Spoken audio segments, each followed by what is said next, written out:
Just as the German philosopher of pessimism, Arthur Schopenhauer, once said,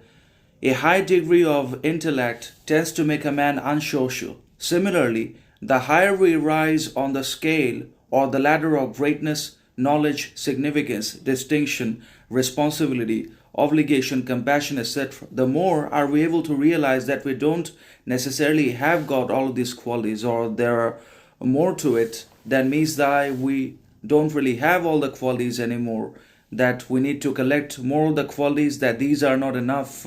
And we're also introduced to who we are, what we are not, what we have become, what we have not, that we obviously can still become more than we are now, and that we still have to try to come to the realization of all our repressed, buried potential, possibility, power, and our ignored, denied talents,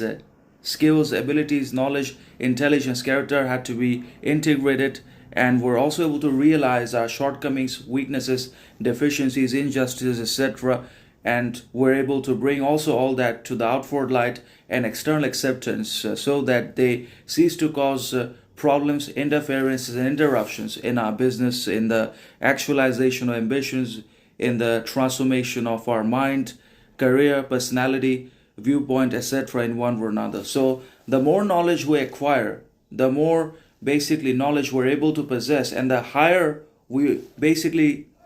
ascend on the scale of humanity, the more we're able to realize that we are not really all that in one or another, that obviously we gotta go still a lot more than we have, and that we actually do not have all the knowledge in the world, that there's more to be learned, more to be known about,